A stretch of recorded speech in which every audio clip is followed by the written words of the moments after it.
టీచర్ల ప్రమోషన్లకు green signal అంటూ ప్రక్రియ యథాతథంగా కొనసాగించాలని హైకోర్టు. ఉద్యోగ ఉన్నతుల్లో ఎస్సీ వర్గీకరణ అమలు ఆగస్టు 11 వరకు ప్రక్రియ పూర్తి చేయనున్న అధికారులు అంటూ ఇక టీచర్ల ప్రమోషన్లకు గ్రీన్ సిగ్నల్ అంటూ. సో టీచర్లకి ప్రమోషన్లు రావాల్సిందే, స్పౌస్ బదిలీలు చేపట్టాల్సిందే, ఇంకా కొత్తగా డిఎస్సి లేసి ఇంకా ఖాళీలన్నీ కూడా ఫిల్ చేయాల్సిందే. చాలా ఇబ్బంది పడతా ఉంది ఈ ప్రభుత్వ విద్య అనేది. సో అక్కడ టీచర్లు కొంతమంది దొంగలు ఉన్నారు, అది మనం చాలాసార్లు మన ఛానల్లో మాట్లాడుకున్నాం. వాళ్ళు సరే మొన్న అయితే ఒకనికి 11 స్పెల్లింగ్ కూడా రాయరాకపోతే మనమే చూస్తాం, ఏదో రాష్ట్రంలో 11 అనే స్పెల్లింగ్ రాదు కానీ ఆయనకు 70,000 జీతం అట, ప్రభుత్వ ఉద్యోగం. ఆయన 11 అని రాయమంటే 10 సార్లు కింద మీద రాసి రాయరాక తప్పుల మీద తప్పులు రాస్తా ఉన్నాడు.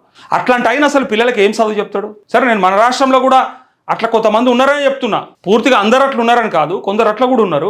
ఇంకొక ఆమె మొత్తం అందులోనే శిఖముడేసుకుంటా ఉంది, నూనె పెట్టి తీసుకుంటా ఉంది, పిల్లలతో ఆయిల్ మసాజ్ చేయించుకొని స్కూల్లో. అది కూడా వేరే రాష్ట్రమే. నేనది ఓవరాల్గా దేశం గురించి మాట్లాడుతున్నా, చివరికి మన రాష్ట్రం గురించి కూడా మాట్లాడుతున్నా. మన రాష్ట్రంలో కూడా మన సార్లు ఏం చెప్పేటోళ్ళు చిన్నప్పుడు మనం చూసినాం, తర్వాత ఏం చేస్తారో మనకు తెలుసు, ఇప్పుడు కూడా ఏం జరుగుతుందో కూడా అందరికీ తెలుసు. నేనేమంటున్నా, ప్రభుత్వ విద్యను పటిష్టం చేయాలంటే ప్రభుత్వం కూడా ఖచ్చితంగా, అంటే ఇటు టీచర్లపైన బాధ్యత ఉంది, అటు తల్లిదండ్రులపైన బాధ్యత ఉంది. దీంతోపాటు ఈ సర్కార్ కూడా కొంత సోయి ఉండాలి. మరి ఒక పక్క కార్పొరేట్ స్కూళ్ళల్లో తల్లిదండ్రులంతా అటు జాయిన్ చేపిస్తూ ఉంటే లక్షల కోట్ల రూపాయలు అటు పక్క ఈ కార్పొరేట్ కళాశాలల కార్పొరేట్ స్కూళ్ళల్లో జాయిన్ చేస్తూ ఉంటే మరి మన విద్య ఎట్లా ఏడిసింది, ఎందుకోసానికి వీళ్ళు మరి ప్రైవేట్కి వెళ్తూ ఉన్నారు అనేది ఒకసారి ఆత్మ పరిశీలన చేసుకొని మనకు కావాల్సిన ఫెసిలిటీస్, స్కూళ్ళల్లో ఫెసిలిటీస్ కానీ, ఇక దీని గురించి ఏ సారు మాట్లాడు అది వేరే విషయం. ఏ సారు ఎన్నడూ వాళ్ళకి ఏదైనా బాధ నొప్పి అయితే అడుగుతారు కానీ స్కూళ్ళలో ఏదైనా ఇబ్బందులు అయ్యి స్కూళ్ళకి ఏమన్నా ఫెసిలిటీస్ కావాలంటే అడిగేటోడు ఉంటాడు. ఏదో ఆ ఊర్లో సర్పంచ్ కోళ్ళకో చెప్తారు, సపరేకోకుంటారు. వాళ్ళ అధికారులకు చెప్పేది లేదు, వాళ్ళతో మాట్లాడేది లేదు. ఇక వాళ్ళకి ఎట్లుంటే అట్లా వెళ్తుంది. ఏంటంటే ఒకవేళ స్ట్రెంత్ లేకపోతే ఇడికే ట్రాన్స్ఫర్ చేస్తారని ఒక భయం తప్ప వేరే ఏముండదు. వాళ్ళకి ఉన్న జాగాలో మంచిగా ఉండడానికి ట్రై చేస్తారు. సో వాళ్ళ ఫెసిలిటీస్ కూడా మెరుగుపరచాల్సిందే స్కూల్తో పాటు అండ్ టీచర్లకు కూడా. ఇక 100 కిలోమీటర్లైనా ప్రయాణం చేసి జాబ్ చేసి వస్తారు వీళ్ళు చాలా గొప్పోళ్ళు. ఉన్న జాగాలు ఉండమంటే ఉండరు వీళ్ళు. 100 కిలోమీటర్లైనా కార్లు కట్టుకొని అయినా పోయి ఉద్యోగాలు చేసి వస్తున్నారు అంటే వాళ్ళ జీతాలు, వాళ్ళ ఫెసిలిటీస్ ఎంత బ్రహ్మాండంగా ఉన్నాయి. అయినప్పటికీ ప్రభుత్వ విద్యని మరి ఇద్దరు సమానంగా, నేనేమంటున్నా తక్కడలాగా, ఇటుపక్క విద్యార్థుల తల్లిదండ్రులు, అట్లే టీచర్ల బాధ్యత ఎంతో, ప్రభుత్వం బాధ్యత అంతా. నేను చెప్పేది ఓవరాల్గా దాన్ని నిలబెట్టాలంటే, సమానంగా తీసుకోవాలంటే ఇటు టీచర్లది ఇటు ప్రభుత్వానికి కూడా బాధ్యత ఉంటుంది. సో వాళ్ళకి సంబంధించిన ప్రమోషన్లు కూడా ఇస్తారట. సో ఆ ప్రమోషన్లలో ఆ గ్రీన్ సిగ్నల్స్ ఇవ్వడంతో పాటు ఆ పదోన్నతులలో ఈ ఎస్సీ వర్గీకరణ ఏదైతే ఉందో ఆ రిజర్వేషన్ వాళ్ళు డిక్లేర్ చేసినటువంటి ఆ రిజర్వేషన్నే అమలు చేస్తామని చెప్పడానికి ఈ వార్త వచ్చింది. ఇక ఇంకొక ముఖ్యమైన వార్త, ఐటీ చెల్లింపుదారులకు రేషన్ కార్డు కట్టు. ఇలాంటివి రాష్ట్రంలో 8 లక్షల కార్డులు ఉన్నట్లు అంచనా. చర్యలు చేపట్టేందుకు సిద్ధమైన కేంద్రం. ఆధార్, పాన్ కార్డుల ద్వారా వివరాల సేకరణ అంటూ కథమిగా. నేనేమంటున్నా, ఇదంతా కట్టుల ప్రభుత్వమే తప్ప, ఎగవేతల ప్రభుత్వమే తప్ప ఇంకొకటి ఏం లేదు. మొన్న నీళ్లు కడిగేస్తామంటారు, నీళ్లు వృధాగిస్తున్నామని చెప్తారు. అంతకంటే ముందు ఇక వీళ్ళు చెప్పిన అన్ని కూడా రైతులకి రుణమాఫీ పూర్తిగా చేయరు, సగమే చేస్తారు. రైతు భరోసా సగమే చేస్తారు. ఇందిరమ్మ ఇండ్లు అందరికీ ఇయ్యరు. రేషన్ కార్డులు కొందరికే.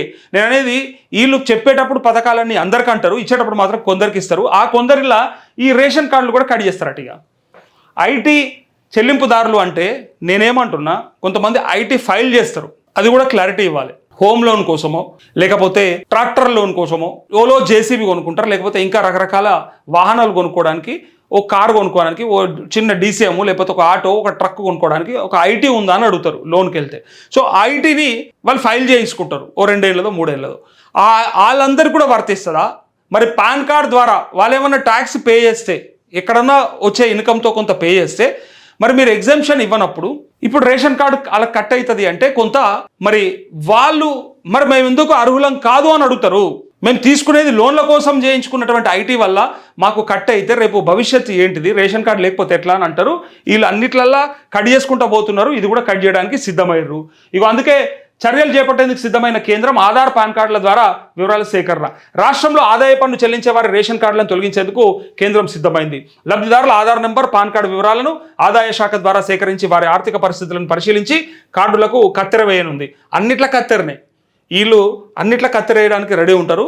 ఇక మనకు అర్థమైపోయింది గత ప్రభుత్వాలలో ఎట్లుంటుండే అంటే ఏది ఇచ్చినా అందరికీ అన్నట్టు ఉంటుండే. ఇప్పుడు ఏమైపోయిందంటే మేము వృధాను తగ్గిస్తున్నాం అనే పేరుతోని సగానికి సగం కోత పెట్టి కొందరికే ఇచ్చే ప్రయత్నం చేస్తూ ఉంటుంది. ఇక అందుకోసమే వాళ్ళంట పరిశీలించి కత్తెరేసి రాష్ట్రంలో రేషన్ కార్డుల సంఖ్య 96 లక్షలకు చేరుకోగా అందులో ఆహార భద్రత కార్డుల కింద కేంద్రం 55 లక్షల కార్డులు మంజూరు చేసి వారికి ఉచితంగా బియ్యం పంపిణీ చేస్తుంది. చాలామంది ఏటా లక్షల్లో ఐటీ చెల్లిస్తూ తాము పేదలమని నెలవారీగా ఉచిత బియ్యం తీసుకుంటున్నారు. వీరిపై గత 2 ఏళ్లుగా ఫిర్యాదులు అందుతున్నాయి. రేషన్ కార్డు పొందేందుకు ఏడాదికి ఈ ఫిర్యాదులు లేవు, ఏం లేవు, మను లేదు, మశానం లేదు.